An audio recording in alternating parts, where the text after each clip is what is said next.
I have talked to many folks over the last couple of days and had a very nice conversation with a parent who just wanted some factual information. And she was unable to come here today, and she made a suggestion to perhaps videotape the budget presentation. We're not videotaping tonight's board meeting, but videotaping the budget presentation, and we will be putting it up on the website. So those folks that were unable to attend the meeting tonight will have the information that I'm sharing this evening. I also want to thank Troy Olin. He will be our tech guru tonight, and the rest of our cabinet will be assisting me in presenting tonight's budget presentation. We'll be taking turns with that.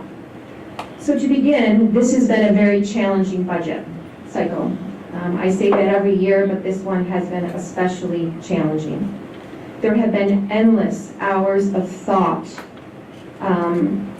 thoughtful meetings with our administrators, administrators speaking with the staff in their buildings and their departments.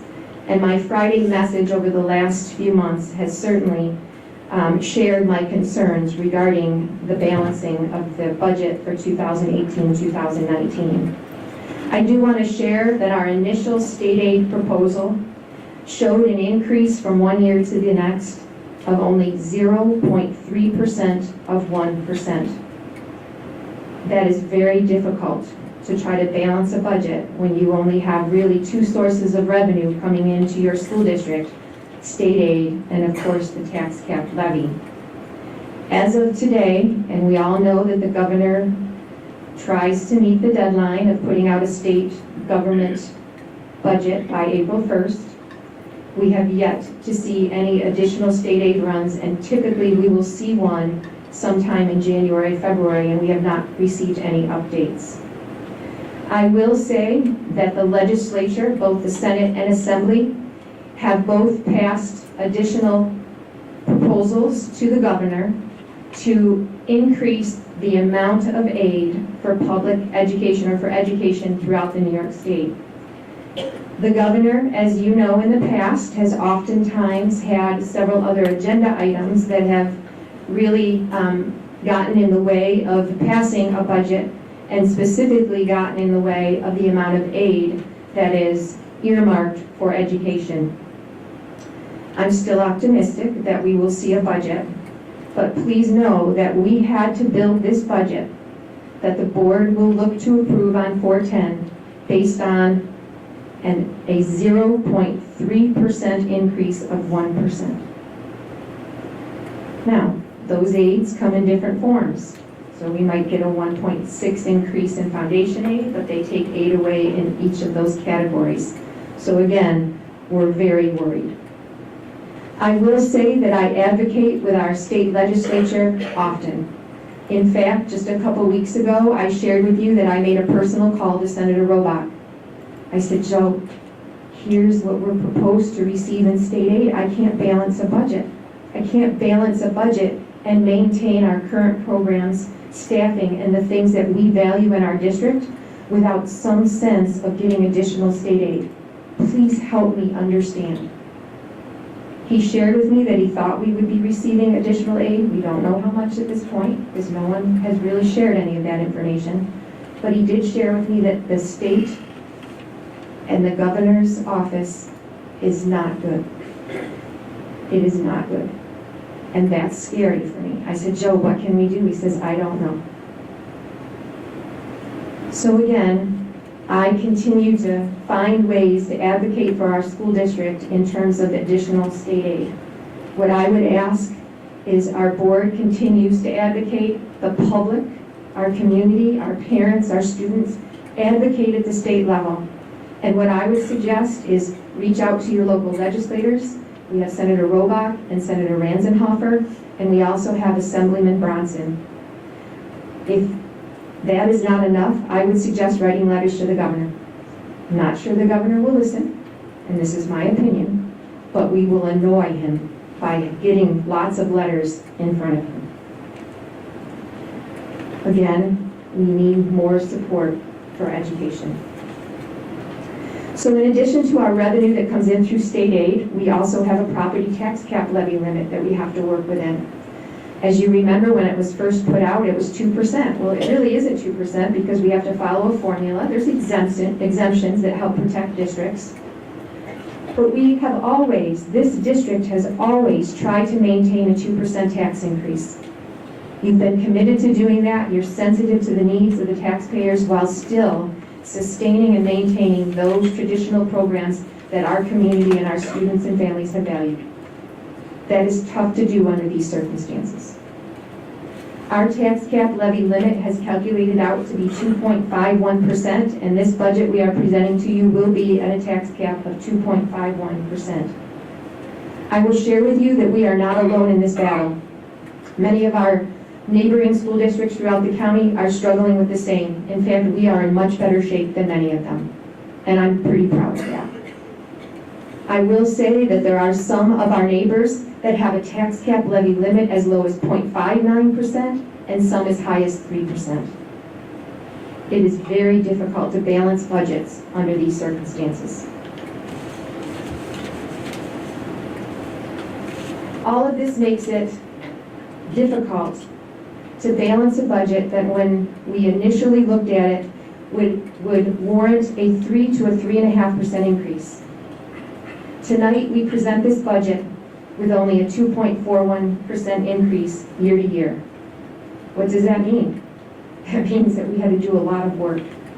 Because what we want to continue to do is to honor our staff that work with our students day in and day out. They have contracts, they have salaries and benefits, and that makes up 65% of our budget. 8% of our budget is debt service, paying for buses and other capital improvement projects that we've engaged in.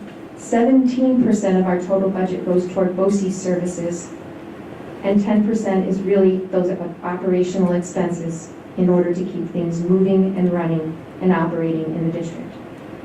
But tonight, despite getting down to a 2.41% increase, a revenue in state aid that's very, very low, and a tax cap levy limit of 2.51%, tonight's budget presentation still shows a $200,000 gap.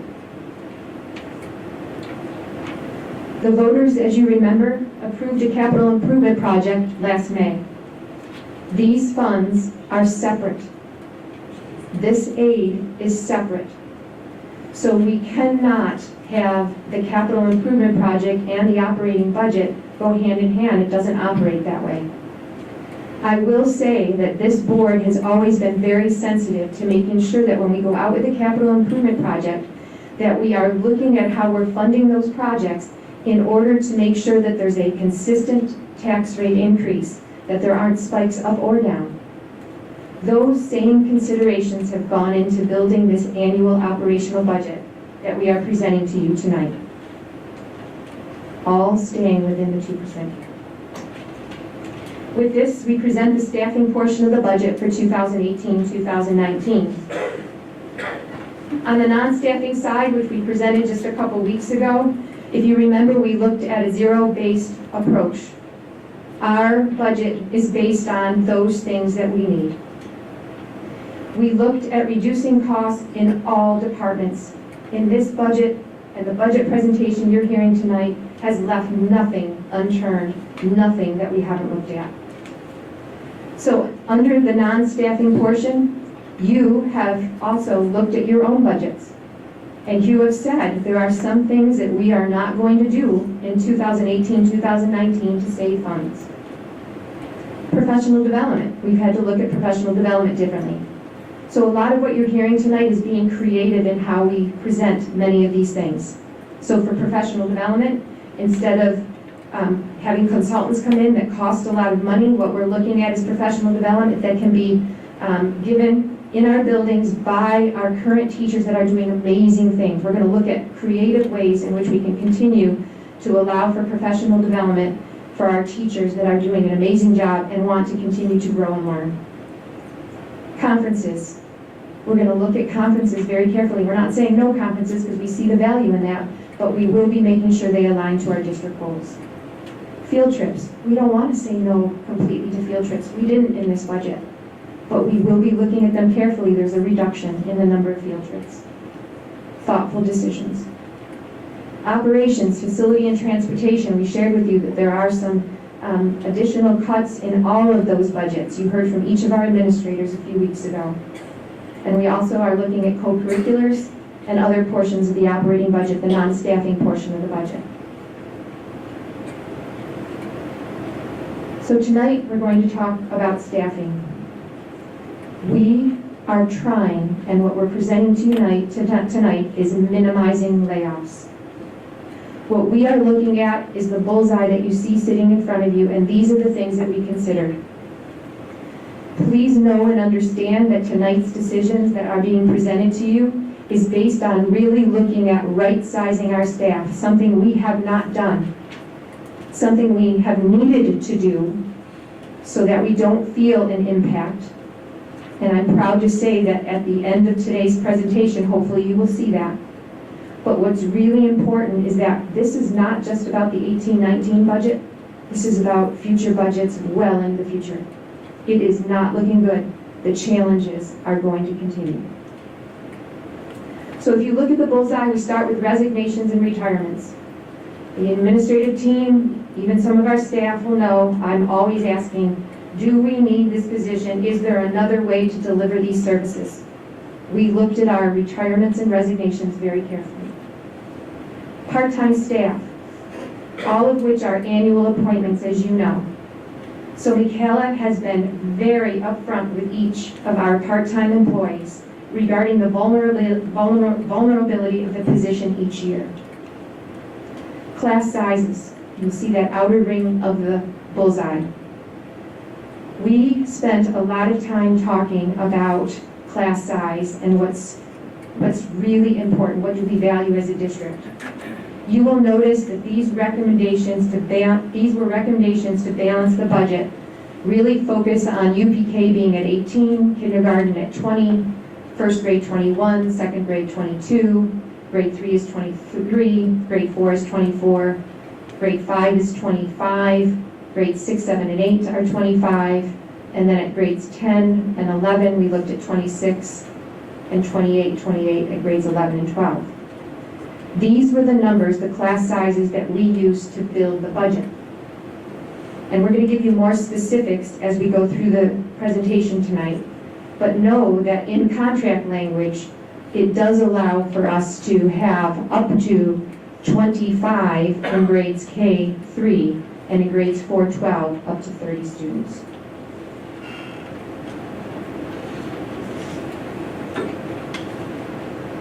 So when we look at these considerations and recommendations, it's about class size, developmental needs, and courses students are interested in or have selected for the 2018-2019 school year. So let's look at the outer portion of this circle, those arrows pointing in. The first thing that I'd like to speak about is enrollment. These staffing recommendations focus on right-sizing our staff. Let me share with you a little example. We meet together as superintendents and board presidents. It was actually one of our executive council meetings, and we were all sitting around talking about our budgets and how tough a year it has been, except for Wheatland Chihuahua. Deb Lay, the superintendent, said, I'm afraid to say, and I'm sorry to say, but we're in really good shape. I said, Deb, how do you do it? She says, we've been right-sizing our staff due to enrollment changes for 7 years, whittling away at it little by little. We haven't done that. And this budget is right-sizing staff. Next year, I fear that it will impact programs and additional staffing. The outer circle also has another arrow referring to participation numbers. Our staffing recommendations for this budget came after careful consideration at the secondary level, specifically with Dr. Buckshaw and Ken Hamill, looking at course selections. Ken, I know, worked with the staff and many of our students to say, we don't have very high numbers in certain areas. Can we look at moving kids to additional courseworks for this year and then offering that next year and looking at ways in which we can assure that every student has the opportunity to take those courses that they feel will certainly help them be career and college ready. We're looking at APs and dual credit, those we know we value. We're looking at them, we're preserving them. Electives, we know electives are so important to our kids. Things that they're interested in, they get to explore things that will help them make decisions about the future. And the third is languages. Our language discussion tonight is not a budget decision. This is not a budget decision. But as we started to talk about this year, and then next year and years after, we said, you know what, these are conversations that have been going on with our LOTE department for many years, even before my time. And the district has been able to sustain the 4 languages, something we can be proud of. But I will tell you that these budget challenges are here to stay. So what we did was we wanted to say, we can no longer kick the can down the road. We need to look at this very thoughtfully so that what we are doing is maintaining what we have currently at the high school for those students that have already committed to a language. So what does that mean? These are tough decisions that will continue to be part of each budget cycle well into the future. There's been a lot of research, a lot of data collected. Please know that our recommendation to the board, and this is not a budget decision, this is preparing us for future tough budget decisions. What we are recommending is that our 7th graders will be choosing French or Spanish. We were thoughtful regarding the Romance languages. We landed on the fact that there are other district models that we could learn from and look at and talk about. We looked at offerings in colleges and universities. We took into account our proximity to Canada and the culture of the French to make that decision. When our 7th graders arrive in high school, Latin will be offered as an elective. Latin is not being eliminated. We see the value in what Latin offers for our students. We appreciate the thoughtful support for Latin over the last few days, and we will consider these as the team facilitates the creation of a Latin elective that we won't see or create 5 years down the road. Because our students currently in 7th, 8th, 9th, 10th, and 11th grade will continue with the language in which they are currently taking. All 4 languages will continue over the next 5 years.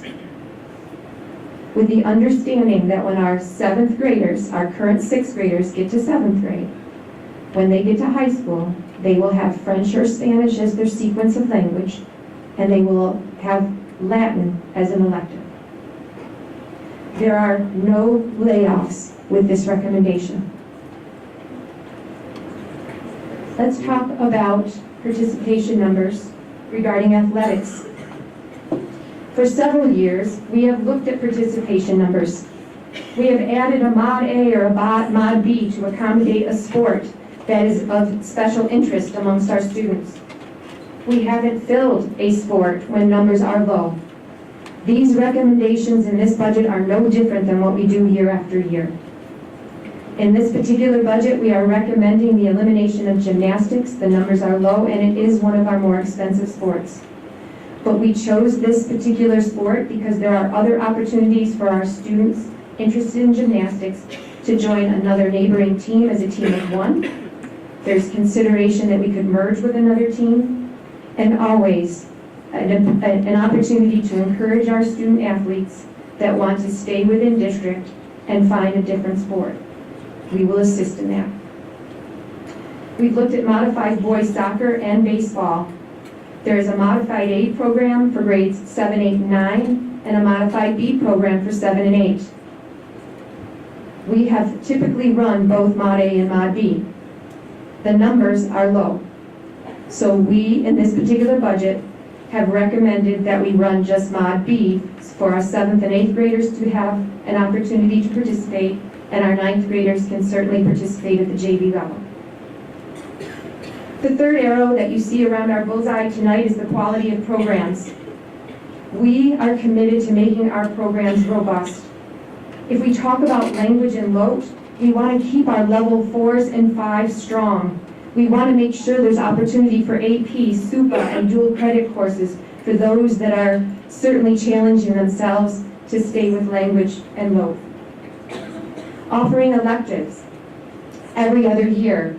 We value students having a choice and appealing to student interests, and that all comes from that course selection process that was just completed at the high school. The fourth arrow that you see is about alternative program opportunities.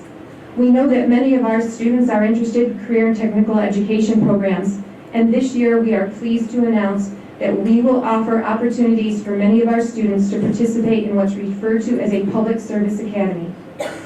These students will attend something similar to a career and technical education program at a different site if they so wish, that will provide for them in their 11th grade year an exploratory program that will allow them to explore 911 dispatch, EMT ambulance, fire, security, and police. In 12th grade, they choose which of those modules they would like to focus on, and many of our students that would be completing this program will oftentimes graduate, increasing our graduation rates, and many of them will walk out certified, and some making anywhere between $35,000 and $45,000. Hillside Scholarship Program, we have 2 cohorts. We know it's making a difference for many of our at-risk students. Job to work, finding jobs. I just talked to a student who has a job at Wegmans and just so proud through this program.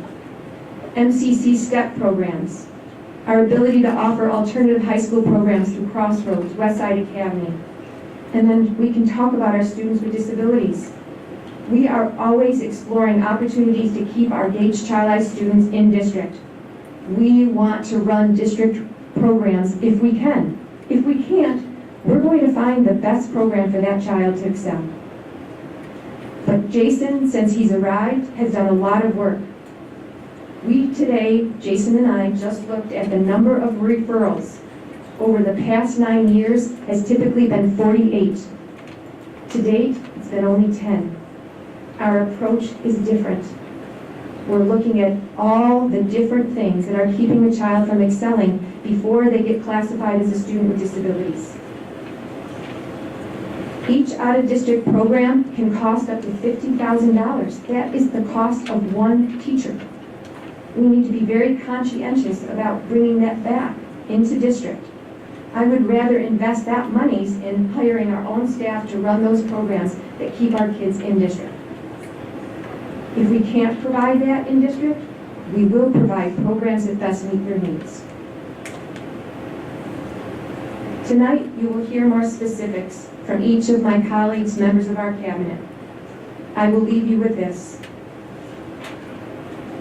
Our budget gap is still $200,000. We will need to close it before the board approves the budget on April 10th. We are hoping for additional state aid, and I would ask that we advocate and lobby for additional aid to education. If we do not receive additional aid or enough aid to balance the budget, we will have to look at our reserves. Once we use our reserves, they're gone.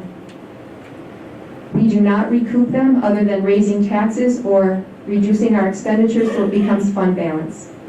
We have been very strategic in terms of how we use our reserves. If we continue to use them at the rate in which we're using them, they will run out in 5 years. And then we have no other alternative but to raise taxes. And we know that many in our community just can't have any higher taxes. I am proud of this budget. We have left nothing unturned or explored. With the retirement incentive that has gone out to the GCTA, I am hopeful that there are other pending retirements that will certainly minimize, if not reduce, or eliminate layoffs completely. I'm that confident. And you will hear more about that in tonight's presentation. We have looked at repurposing full-time staff, part-time staff to take on additional duties to keep them full-time. We have looked at everything. We have looked at teacher certifications, allowing them to teach outside of their certification area. We've looked at everything. What we're looking at in terms of reduction of staff, it's 2% of our teaching staff, 3% of our administrative staff, and 9% of our support staff. I'd like to talk a little bit about administration. When I arrived in the district in 2014, I was challenged with reorganizing our administrative structure. The district had paid a consultant to study this. And over the first year of my time here in Gage-Tyler, we made recommendations. We have since structured the administrators to do really important things. Be instructional leaders, especially when we're looking at technology integration, best instructional practices, and improved academic achievement. We've addressed mental health issues oftentimes are keeping our kids from being able to come into a classroom and learn.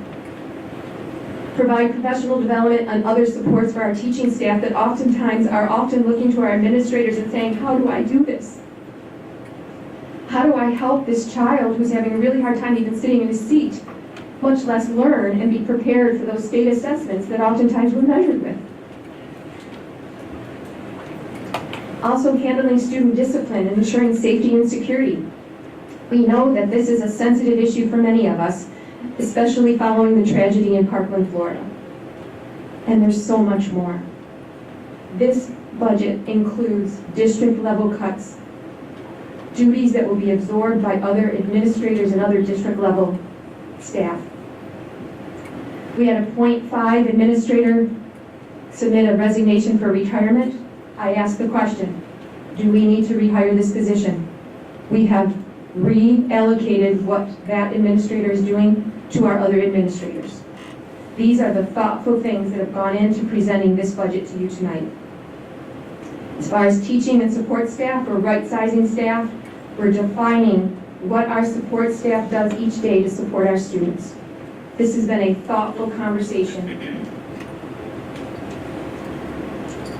In addition, we know that there are continued mandates. If you remember when we talked about the 2% tax cap, when they told us there was going to be a 2% tax cap, they promised us that there would be mandate relief. We have yet to see it. Maybe a little here and there, but not much.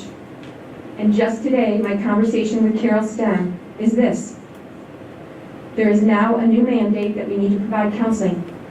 Well worth it. It is needed. I am not disputing that at all, but it comes unfunded. And we have to, as a district, designate an administrator to oversee the counseling programs in each of our 4 elementary schools. They're in place at the secondary level, but not elementary. So these are the things that we continue to look at, knowing that we're not just talking about this budget, but we're talking about budgets well into the future, and making sure that we can provide services and we can accommodate the learning needs of every child. I want to thank you for allowing me to share all that we have done to present a respectable budget. I want to thank you, Board of Education, for your trust and support. Thank you to our teams of administrators and other staff for their hard work, dedication, and careful consideration in presenting this budget.